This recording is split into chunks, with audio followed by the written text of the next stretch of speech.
السلام عليكم ورحمة الله وبركاته.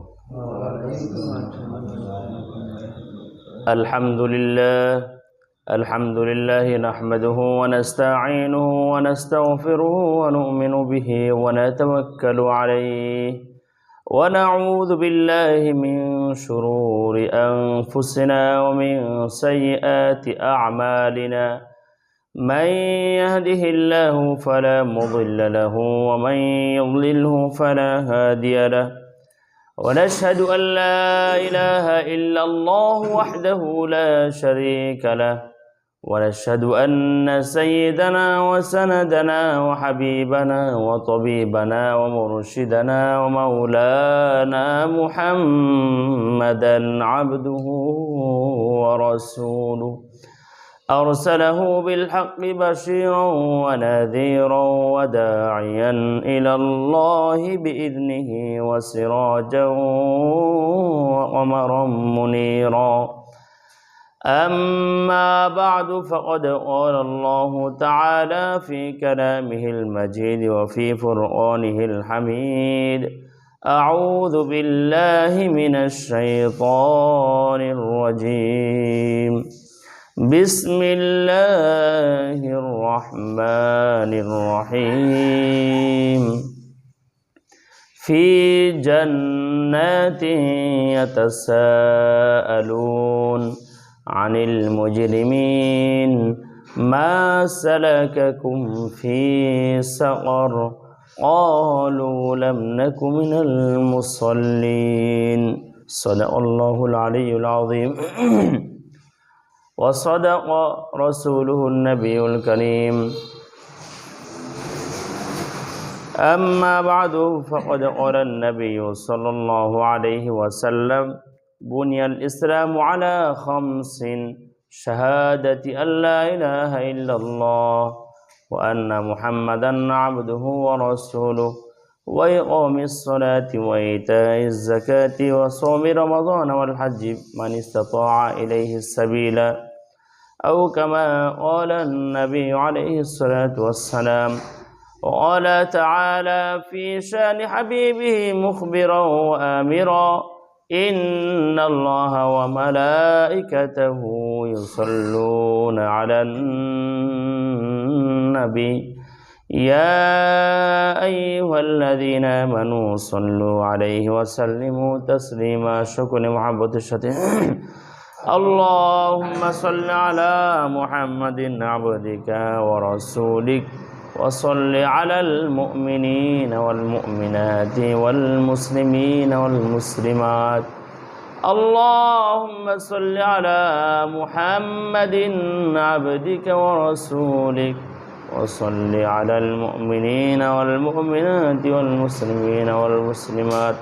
আলহামদুলিল্লাহ, আমরা সর্বপ্রথম মাওলা পাকের দরবারে লক্ষ্য করে শুকরের সুজুদ আদায় করি, যিনি আমাদেরকে দুনিয়াবী সমস্ত কাজ থেকে ফারেক করে দুনিয়ামুখী কাজ থেকে বিরত রেখে মসজিদে আসার তৌফিক দান করলেন। সকলে জবান খুলে কালিমাতু শুকর আদায় করি, বলে আলহামদুলিল্লাহ। লক্ষ কোটি দুরূদ সালাম পাঠ করি সেই মহান মানবতার মুক্তির দূতের প্রতি, যিনি শাফিউল মুযনিবিন রাহমাতুল্লিল আলামিন সাইয়্যিদুল মুরসালিন সাইয়্যিদুল কাউনাইন ওয়া সাকলাইন। আমাদের সকলের হৃদয়ের স্পন্দন কলিজার টুকরা আমরা সকলে পাঠ করি সাল্লাল্লাহু আলাইহি ওয়াসাল্লাম। সম্মানিত হাজিরিন, আমি যে কোরআনে পাক থেকে আয়াত তেলাওয়াত করেছি সূরা মুদ্দাসির 29 পারা 18 নম্বর পৃষ্ঠার আয়াত। আল্লাহ সুবহানাহু ওয়া তাআলা আয়াতের ভিতরে জাহান্নামে যাওয়ার কারণ সমূহ বলছেন, যে কি কি কারণে মানুষ জাহান্নামে যাবে।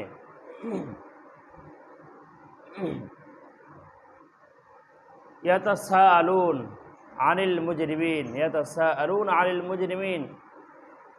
অপরাধী যারা যারা জাহান্নামের জন্য বরাদ্দ হয়ে গেছে, জাহান্নামে গেছে, তাদেরকে জিজ্ঞাসা করা হবে। ইয়াতাসাআলুন, জিজ্ঞাসা করবে জান্নাতি যারা, তারা জাহান্নামীদেরকে জিজ্ঞাসা করবে, মা সালাকাকুম ফি সাকর, কোন অপরাধের কারণে তুমি জাহান্নামে গেছো, কোন অপরাধের কারণে জাহান্নামে গেছো, কোন গুনাহ তোমাকে জাহান্নামের ভিতর নিয়ে গেছে। ভাই, আমি তো জান্নাতে আছি, মুসলমান ছিলাম, আর তুমিও তো আমার বন্ধু, আমার পাড়া প্রতিবেশী, আমার অমুক ভাই, স্বাস্থ্য ভাই, অমুক ভাই, আমি তোমার সাথে একসাথে বড় হয়েছি, একসাথে চলছে, আমি জান্নাতে আসছি, তুমি জাহান্নামে কেন গেছো?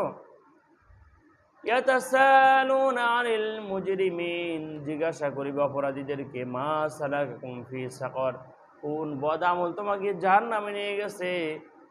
অলু, তারা উত্তর দিবে লাম নাকু মিনাল মুসাল্লিন, আমরা মুসল্লি ছিলাম না। আমরা কি ছিলাম না? মুসল্লি ছিলাম না, নামাজি ছিলাম না। মুসল্লি মানে কি? যারা নামাজ পড়ে তাদেরকে কি বলে? মুসল্লি। আর যারা হজ করে তাদেরকে কি বলে? হাজি। অলু লাম নাকু মিনাল মুসাল্লিন, আমরা নামাজ পড়ি নাই, এজন্য আজ আমরা জাহান্নামে চলে এসেছি। ভাই, আমরা একসাথে থেকেছি, ঠিক আছে, তুমি ঠিক মতো নামাজ পড়েছো, আজানের সাথে সাথে মসজিদে গেছো, নামাজ নিয়ম কারণ সঠিকভাবে আদায় করেছো, সুন্দরভাবে নামাজ পড়েছো, এই জন্য জান্নাতে গেছো। আর আমি নামাজ পড়ি নাই, এই জন্যে আমি জাহান্নামে আসছি। তাহলে নামাজ না পড়া জাহান্নামে যাওয়ার একটা বড় একটি কারণ।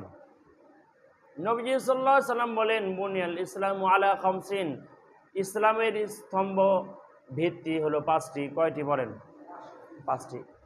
ভিত্তি যে পুরা ইসলাম, পুরা মানব জাতির কল্যাণের জন্য আল্লাহ তাআলা যে ইসলাম জীবন বিধান দিয়েছেন, ধর্ম দিয়েছেন, পুরা ইসলামী জীবন বিধান পাঁচটি খুঁটির উপর দাঁড়িয়ে আছে।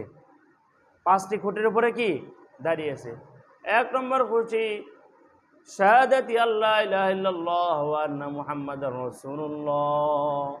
শাহাদাতি আল্লাহ ইলাহা ইল্লাল্লাহ, আল্লাহ তাআলার উপর বিশ্বাস করা, রসুলকে, নবী মুহাম্মদ সাল্লাল্লাহু আলাইহি সাল্লামকে রসুল হিসাবে স্বীকৃতি দেওয়া, এটা বিশ্বাস করা, সাক্ষী দেওয়া, জবানে মনে আমলে করে দেখানো। তাহলে আমরা মুসলমান এবং নবী মুহাম্মদ সাল্লাল্লাহু আলাইহি সাল্লামের উম্মত, এটা স্বীকার করা। সবাই স্বীকার করেন না? তাহলে এক নম্বর খুঁটি আছে তো, শাহাদাতি আল্লাহ ইলাহা ইল্লাল্লাহ ওয়া আন্না মুহাম্মাদার রাসূলুল্লাহ। পাঁচটি স্তম্ভ, কোনো একটি খুঁটি যদি না থাকে তাহলে আপনি মুসলমান হতে পারবেন না। আমার ভিতরে একটি খুঁটি না থাকলে, যদি অস্বীকার করি, কোনো একটি খুঁটিকে অস্বীকার করি, তাহলে আমি ইসলামের দল থেকে বের হয়ে যাব, অন্য ধর্মের লোক হয়ে যাব, আমি বেদিন, কাফের, মুরতাদ হয়ে যাব। বুনিয়াল ইসলামু আলা খামসিন, শাহাদাতি আল্লাহ ইলাহা ইল্লাল্লাহ ওয়া আন্না মুহাম্মাদার রাসূলুল্লাহ। দ্বিতীয় নম্বর ওয়া ইকামিস সালাহ, দ্বিতীয় নম্বর হলো ওয়া ইকামিস সালাহ, নামাজ আদায় করা। দ্বিতীয় নম্বর খুঁটির নাম কি? নামাজ পড়া। আপনি পিলার যে গাড়লেন, প্রথম পিলার হলো আল্লাহ এবং রসুলকে বিশ্বাস করা, আর দ্বিতীয় পিলার হলো নামাজ আদায় করা। দ্বিতীয় পিলার কি? নামাজ আদায় করা। মুসলমান হওয়ার সাথে সাথে সর্বপ্রথম কাজ তাকে নামাজ পড়া। মুসলমান হওয়ার সাথে সাথে সর্বপ্রথম কাজ কি? নামাজ পড়া।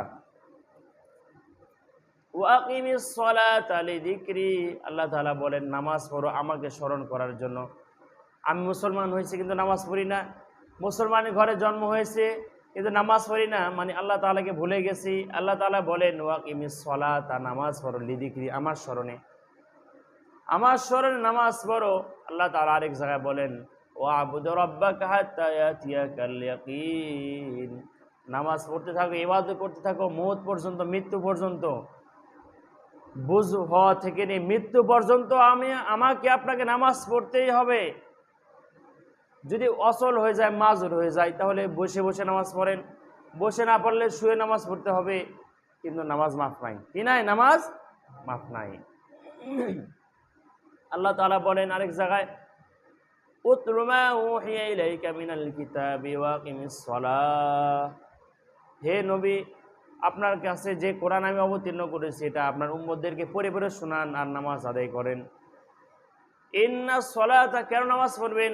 নিশ্চয় নামাজ, সলাত, তানহা আনিল ফাহশাই ওয়াল মুনকার, সর্বপ্রকার অপরাধ যা আছে, প্রকাশ্য অপরাধ, বেহায়া অপরাধ, নির্লজ্জের অপরাধ, যত গুনাহ আছে সমস্ত প্রকাশ্য অপ্রকাশ্য গুনাহ থেকে নামাজ আপনাকে বাঁচায় দিবে।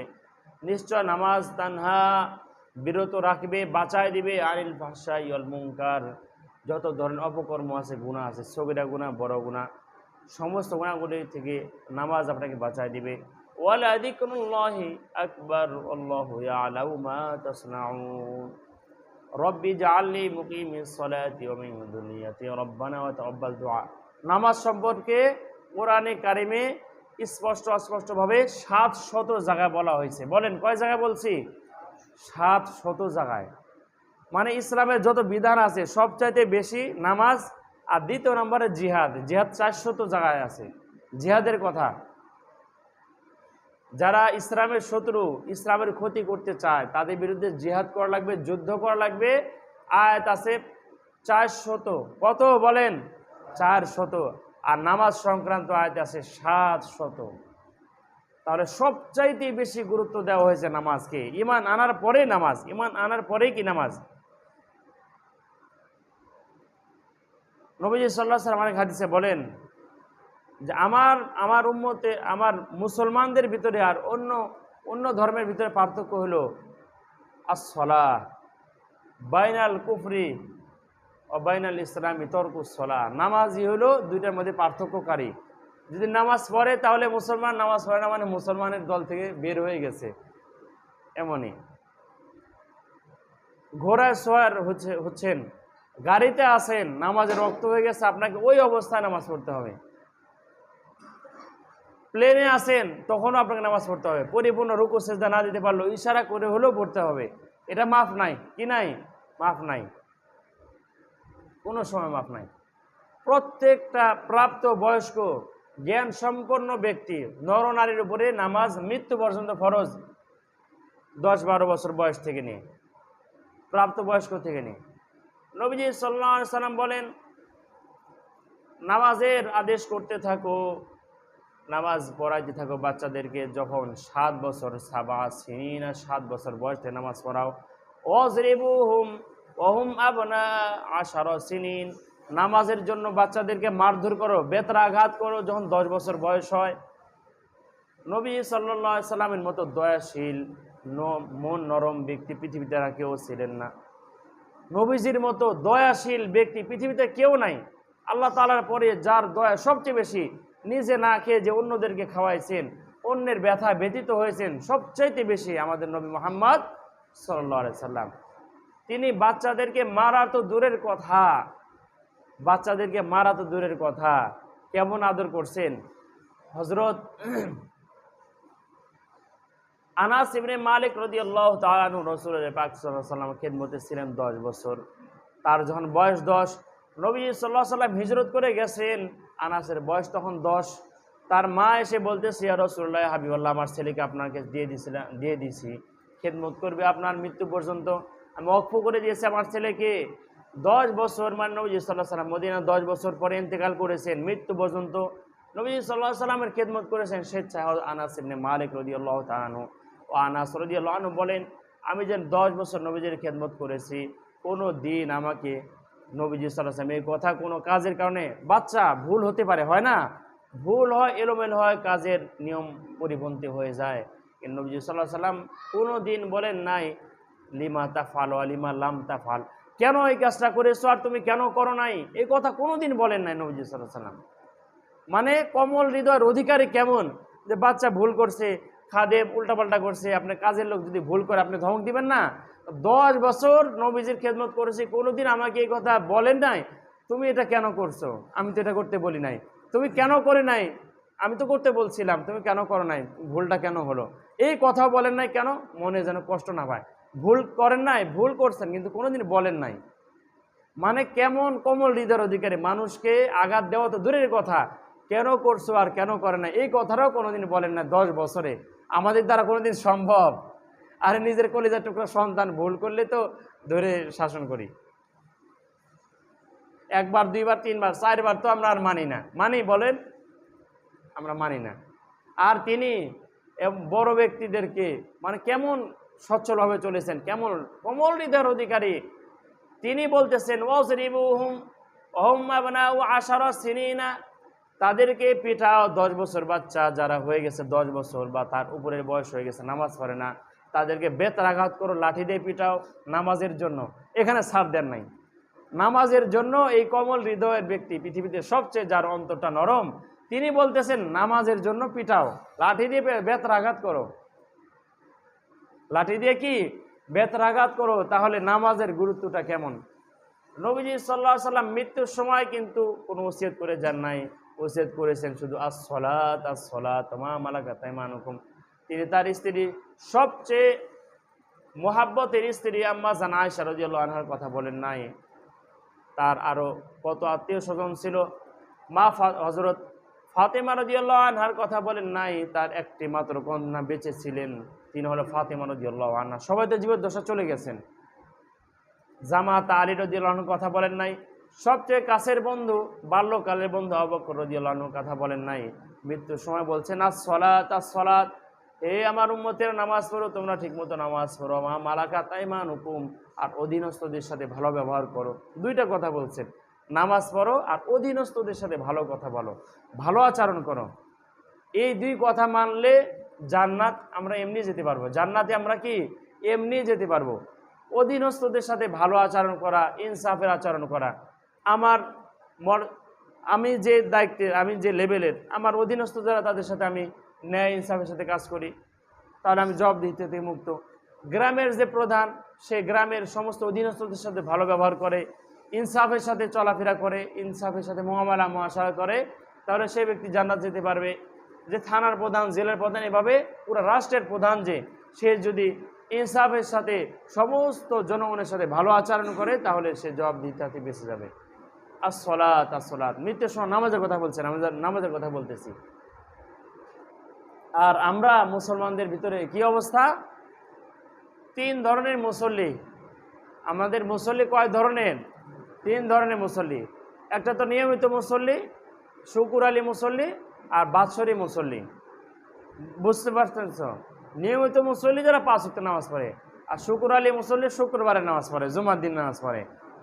আর বাৎসরিক মুসল্লি যে ঈদের 2 নামাজ, বড় নামাজ, এত বড় জামাতে যদি না যায়, এলাকার মানুষ কি বলবে যে কত বড় কঠোর হৃদয়ের মানুষ, ঈদের নামাজটাও পড়তে আসে না, এলাকার থেকে এমনকি সমাজ থেকে বের করে দিতে পারে। তাই বড় জায়নামাজ নিয়ে ঈদের নামাজের মাঠে যায়, আগে আগে যায়। এরকম ব্যক্তিও আছে, আছে না? জুমার নামাজও পড়ে না। আল্লাহ আল্লাহ হেফাজত করুক। এই যে জাহান্নামে যে যাবে, লাম নাকু মিনাল মুসাল্লিন, জাহান্নামীদের প্রথম কারণ হলো নামাজ না পড়া। নামাজ না পড়ার ভিতরে যারা শুধু জুম্মার নামাজ পড়েন, তারা কি বলতে পারবেন যে আমরা নামাজ পড়ি? বলতে পারবেন? এই সুযোগ আছে যে আমরা নামাজি, মুসল্লি আমরা। আর যারা বৎসরে একবার নামাজ পড়ে, তাদের তো হিসাব বাহিরে। যারা শুধু মাঝে মাঝে পড়ে, মাঝে মাঝে পড়েন না, তারাও বলতে পারবেন না যে নামাজ পড়ি। নিয়মিত পড়লে হঠাৎ ছুটে গেলে কাজা উঠায় নেন, এরাও বলতে পারবে আমরা নামাজ পড়ি। তাই ইয়াতাসালুন আনিল মুজরিমিন, অপরাধীকে যারা জাহান্নামী, তাদেরকে জিজ্ঞাসা করা হবে জাহান্নামে কেন গেছো? 1 নম্বর উত্তর থাকবে লাম নাকু মিনাল মুসাল্লিন, আমরা মুসল্লি ছিলাম না। তাহলে মুসল্লি হওয়ার জন্য আমাদের সকলকে 5 ওয়াক্ত নামাজ মসজিদে এসে জামাতের সাথে আদায় করতে হবে তো ইনশাআল্লাহ। করতে হবে তো? করবেন তো ইনশাআল্লাহ? আর নামাজ তো পড়া লাগবে, সব কিছুর এডুকেশন আছে, সিস্টেম আছে, শিক্ষা আছে। ওই দেখা দেখি যদি নামাজ পড়ি, তাহলে কিন্তু নামাজ হবে না। দেখা দেখি নামাজ পড়লে কি নামাজ হবে না। আপনার দুনিয়ার একেবারে ছোট থেকে ছোট, বড় থেকে বড় যত কাজ করেন, সব কিছুর নিয়ম নীতি আছে না? তার নামাজ ইসলামের দ্বিতীয় স্তম্ভ, দ্বিতীয় খুঁটি। মুসলমান আর অমুসলিমের মধ্যে পার্থক্য নামাজ। এই এত বড় একটা জিনিস, এত বড় একটা বিষয় আদায় করবেন, এটারও তো নিয়ম থাকা লাগবে না? নিয়ম নাই? অবশ্যই আছে। খালি দেখা দেখি আল্লাহু আকবার, ইমামের পিছনে দাঁড়ালাম, রুকু সেজদা করলাম, তা নামাজ হয়ে যাবে? হবে? হবে না। আপনি দেখছেন ওই মিস্ত্রিরা বালি সিমেন্ট একসাথে করে গাঁথনি দিয়ে তুলতেছে, ঘর বানাই দিচ্ছে। একদিন দাঁড়া দেয়, 2 দিন দেখলেন, দেখে ও তো সহজ, তো তা আমিও করি। তা আপনার মিস্ত্রি না নিয়ে আপনি নিজের কাজের জন্য বস সিমেন্টের দোকান থেকে সিমেন্ট কিনে নিয়ে আসছেন, বালুর দোকান থেকে বালু কিনে নিয়ে আসছেন, ইটের ভাটা থেকে ইট কিনে নিয়ে আসছেন, নিয়ে এসে নিজে গাঁথা শুরু করছেন। 1 বস্তা 1 ট্রাক বালু দিয়ে দিচ্ছেন। নিয়ম তো জানা নাই, দিয়ে পানি কতখানি দেওয়া লাগবে জানা নাই, একবার মোটর দিয়ে পানি দিচ্ছে তো চলে যাচ্ছে। উল্টাপাল্টা নিয়ম। মনে করেন সিমেন্টের পরিমাণ বেশি বা কম হয়েছে, বালির পরিমাণ বেশি, গাঁথনি দিতেছে, তাহলে এগুলা বিল্ডিং কি থাকবে? এরপরে শল ধরা, এরপরে সোজা করা, এগুলো তো একটা শিক্ষা আছে। 10 বছর 15 বছর মিস্ত্রিগিরি করলে হেড মিস্ত্রি হওয়া যায়, ঠিক না? ওই দেখে দেখে 2 দিন দাঁড়ায় দেখে যদি আপনি বাড়ি করেন, একটা ফাউন্ডেশন দেন, ওই ঘরে আপনার বউ থাকবে না, আপনিও থাকবেন না, যে কখন ভেঙে পড়ে যায়, বাতাস আসলে কখন ওদিকে পড়ে যায়। কারণ কোনো কিছু তো নিয়ম কারণ মানা হয় নাই। ইসলামের এত বড় একটা বিধান, এটা যদি আমরা নিয়ম ছাড়া শুধু এই ইমাম আর নামাজি তাদের দেখা দেখি রুকু সেজদা করি, সূরা কেরাত কিছুই ঠিক নাই, এমনি এমনি খালি রুকু সেজদা করতেছি, নামাজ হবে কোনোদিন? এই নামাজিরাও বলতে পারবেন না আমরা মুসল্লি, এরাও জাহান্নামে যাবে, এরাও জাহান্নামে যাবে, কারণ নামাজ তো হয়ই নাই। আপনার নামাজ হয় নাই, নামাজ হলে বলতে পারবেন যে আল্লাহ আমি সহি শুদ্ধভাবে চেষ্টা করেছি, হওয়া না হওয়া, কবুল করা না করা তোমার ব্যাপার, আমি চেষ্টা করেছি শুদ্ধভাবে। কিন্তু আমরা তো শুদ্ধভাবে চেষ্টাই করি না, এমনি ঢিপাঢিপি করে কপাল যদি ফাটিয়ে ফেলেন লাভ আছে? লাভ নাই। তো এক ব্যক্তি নামাজ পড়তেছে, ওই দেখা দেখি মুসল্লি হয়েছে, কিছু কিছু মাসলা শুনছে, দাওয়াত তাবলীগ গেছে, হালকা কিছু শুনছে, এক পা উঁচা করে নামাজ পড়তেছে, রুকু সেজদা সব কিছু। নামাজ শেষ, আরেক ব্যক্তি দাঁড়ায়, মোটামুটি জাননেওয়ালা, কি রে এই লোকে কি হলো, বাম পায়ে একটু আলগি দিয়ে নামাজ পড়ে কেন? পরে নামাজ শেষ বলছে ভাই আপনার পায়ে কি হয়েছে, পায়ে ব্যথা? কয় না। কয় তো বাম পা উঁচা করে নামাজ পড়লেন? ভাই বলেন না, এই বাম পায়ের এখানে একটু গোবর লাগছিল, তো ধোয়ার সময় পাই নাই, তো এখন ঠেকা রাখলে তো এটা নামাজের ভিতরে হয়ে গেল, এই জন্য উঁচা করে রাখছি, তাহলে এটা নামাজের বাইরে আছে, এজন্য বাস ওই গবেষণা করে মাসলা বের করছে, গবেষণা করে কি মাসলা বের করে নামাজ পড়তেছে। গ্রামের এক ব্যক্তি এরকম, এটা মুসলমানদের হাসি কিতাবের ভিতরে আসছে, এটাও একটা বইয়ের ভিতরে পড়ছি আমি। কিছু সময় দিছে আল্লাহর রাস্তায়, হালকা কিছু শিখছে, মনে করছে আমি অনেক বড় আলেম হয়ে গেছি, তো দাড়ি টুপি রাখছে, আগে দাড়ি সেভ করতে হয়, বড় বড় দাড়ি জুব্বা পরে নতুন এলাকায় বেড়াতে গেছে। তো আসর নামাজ দিছে ওকে জোর করে, সবাই যান আপনি হুজুর, না ভাই না রে যান, আচ্ছা নামাজ পড়াতে গেছে, কোনো ভুল হয় নাই নামাজে, বাহ্যিকভাবে সে এই সেজদা সাহু দিছে, মানে আসসালামু আলাইকুম রহমতুল্লাহ সেজদা, দুইটা সেজদা দিছে। নামাজ শেষ, আশপাশে ইমামের কাছাকাছি থাকি কিছু জাননেওয়ালা মুসল্লি, কোনো সমস্যা হয়েছিল? কোনো ভুল তো দেখলাম না। কয়তো সমস্যা হয়েছিল কি? কয়তো বাতাস বের হয়ে গেছিল, তো তাই ওযু করতে যাব কি, ভুল যেহেতু হয়েছে, তো শুনছে ভুল হইলে সেজদা সাহু দেওয়া লাগে, সহু সেজদা, তো দুইটা সহু সেজদা দিয়ে দিছে। নাউজুবিল্লাহ, নামাজ হবে? এরকম আমাদের ভিতর অনেকে আছে যে নামাজ সম্পর্কে সূরা কেরাত মাসলা কিছুই জানি না, দেখা দেখি খালি ঢিপাঢিপি করতেছি, একই হালত। ওই ব্যক্তি হালত আমাদের হালত একই, নামাজ হবে না। কিন্তু নামাজের জন্য নিয়ম আছে, আছে না? যখন নবীজি সাল্লাল্লাহু আলাইহি সাল্লামকে আল্লাহ তাআলা মেরাজের রজনীতে 5 ওয়াক্ত নামাজ ফরজ করলেন, 50 ওয়াক্ত থেকে কমে কমে 5 ওয়াক্তে আসলো। আর নামাজ কি জিনিস নবীজি সাল্লাল্লাহু আলাইহি সাল্লাম নিজে আগে কোনোদিন পড়েন না, জানেন না। তখন হাদিসে ইমামতে জিবরাইল, লম্বা হাদিস আছে, যেটা বুখারী শরীফ, তিরমিজি শরীফ, প্রায় কিতাবের ভিতরে আছে, তিরমিজি শরীফে আছে। মানে জিবরাইল আলাইহিস সালাতু ওয়াস সালাম, মানে জিবরাইল আলাইহিস সালাম আমাকে 2 দিন 5-10 ওয়াক্ত নামাজের ইমামতি করে প্র্যাকটিক্যালে নামাজ শিখিয়ে গেছেন। মানে কে ইমামতি করছে? জিবরাইল আলাইহিস সালাম, হযরত জিবরাইল আলাইহিস সালাম, ওহীর বার্তাবাহক জিবরাইল আলাইহিস সালাতু ওয়াস সালাম। তিনি প্রথম দিন ফজর থেকে নিয়ে এশা পর্যন্ত 5 ওয়াক্ত নামাজ পড়াইছেন একবার আউয়াল ওয়াক্তে। দ্বিতীয় দিন ফজর থেকে এশা পর্যন্ত 5 ওয়াক্ত নামাজ পড়াইছেন একবারে শেষ ওয়াক্তে। শেষে বলছেন যে এই যে ওয়াক্ত আল ওয়াক্তাইনিল হাযাইন, এই 2 ওয়াক্ত আপনার উম্মতের জন্য নামাজের ওয়াক্ত, এই 2 ওয়াক্ত নামাজের ওয়াক্ত আপনার উম্মতের জন্য। আর আমি যে সিস্টেম দেখে গেলাম, এটা হলো আল্লাহ তাআলার পক্ষ থেকে নামাজ। তাহলে সর্বপ্রথম আল্লাহ তাআলার কাছ থেকে জিবরাইল আলাইহিস সালাম শিখছেন, জিবরাইল আলাইহিস সালামের মাধ্যমে আমাদের নবী মুহাম্মদ সাল্লাল্লাহু আলাইহি সাল্লাম 5-10 ওয়াক্ত নামাজ সাথে থেকে প্র্যাকটিক্যালে দেখা শিখছেন, দেখে শিখছেন, একবার প্র্যাকটিক্যালে করে দেখায় দিয়েছেন ইমামতি করে। এরপর নবীজি সাল্লাল্লাহু আলাইহি সাল্লামের মাধ্যমে সাহাবায়ে কেরাম, এরপর আস্তে আস্তে আমাদের পর্যন্ত আসছে। তাহলে এর একটা অবশ্যই নিয়ম নীতি আছে, অবশ্যই কি আছে? নিয়ম আছে। সময় হয়ে গেছে বাস দাঁড়ায় আমি একামত দেওয়া শুরু করে দিলাম, না, নিয়ম হলো না। তো নিয়ম আছে নামাজের কি আছে? নিয়ম আছে। যখন নামাজের ওয়াক্ত হয়ে যাবে, নামাজের ওয়াক্ত হওয়ার সাথে সাথে যিনি দায়িত্বরত মুয়াজ্জিন আছেন বা যিনি দায়িত্ব আদায় করেন বা ইমাম সাহেব বলবেন যে দাঁড়িয়ে কাতার সোজা করি। বলার পরে যখন কাতার সোজা হয়ে গেল, নবীজি সাল্লাল্লাহু আলাইহি সাল্লাম কাতার সোজা করার ব্যাপারে বলছেন, সাউ সুফুফাকুম আও লা ইউখালিফান্নাল্লাহু বাইনা ওয়াজুহিকুম, তোমরা সুন্দরভাবে কাতার সোজা করো, যদি সোজা না করো তাহলে আল্লাহ তাআলা তোমাদের চেহারা বিকৃত করে দিতে পারেন। অথবা অন্তরের ভিতরে অসহসা ঢুকতে পারে। হযরত আলী রাদিয়াল্লাহু আনহুর ব্যাপারে হাদিস আছে, তিনি যখন কাতার সোজা করতে বলতেন মুসল্লিরা, বলতেন সবাই কাতার সোজা করেন, করতো। আলী রাদিয়াল্লাহু আনহু এভাবে মুসল্লিদের দিকে দাঁড়াইতেন, দাঁড়িয়ে বলতেন তাকদ্দামা ইয়া ফুলান, এ অমুক ব্যক্তি একটু সামনে আগাও, তাআখার ইয়া ফুলান, একটু তুমি একটু পিছাও, আপনি একটু সামনে আগান, আপনি একটু পিছান। এভাবে নাম ধরে ধরে কাতার সোজা করে নিতেন। সিস্টেমে এমন, আগে কি কাতার সোজা করে নিতে হবে, নাম ধরে ধরে প্রথমে বলতেন যে অমুক ব্যক্তি আপনি একটু একটু আগান, একটু সামনে দেন, একটু পিছান, ভাই আপনার একটু বাঁকা, আপনার পা একটু বাঁকা হয়েছে, এভাবে বলে বলে কাতার সোজা করে নিয়ে যখন রেডি তারপরে বলতেন একামত দাও। তারপরে কি বলতেন? একামত দাও। এটা হলো নামাজের নিয়ম। আমরা এভাবে করি তো ইনশাল্লাহ, না করলে এভাবে করবো ইনশাল্লাহ এখন থেকে। এই জন্য আমি এই যে জুমার সময় দাঁড়িয়ে আগে চেষ্টা করি কাতার সোজা করে, এটা হাদিস, এই হাদিসের উপর আমল করা দরকার। 5 ওয়াক্ত নামাজে আমল করবেন ইনশাল্লাহ। আগে কাতার সোজা, যখন সবার কাতার সোজা, এরপরে আপনি একামত দিবেন ইনশাআল্লাহ তাআলা। একামতেরও জবাব আছে, আজানের যেমন জবাব আছে একামতেরও কি জবাব আছে। জবাব কি? আল্লাহু আকবার, আল্লাহু আকবার, আল্লাহু আকবার, আল্লাহু আকবার, আশহাদু আল্লা ইলাহা ইল্লাল্লাহ, আশহাদু আল্লা ইলাহা ইল্লাল্লাহ, আশহাদু আন্না মুহাম্মাদুর রাসূলুল্লাহ, আশহাদু আন্না মুহাম্মাদুর রাসূল। এটার জবাব এটাই। হাইয়া আলাস সালাহ, হাইয়া আলাস সালাহ, হাইয়া আল ফালাহ, হাইয়া আল ফালাহ। এখানে কি বলবো? লা হাওলা ওয়ালা কুওয়াতা ইল্লা বিল্লাহ, লা হাওলা ওয়ালা কুওয়াতা ইল্লা বিল্লাহ। সবাই বলেন তো দেখি, সহজ, লা হাওলা ওয়ালা কুওয়াতা ইল্লা বিল্লাহ। এটা হাইয়া আলাস সালাহ, হাইয়া আল ফালাহ বলার সময়।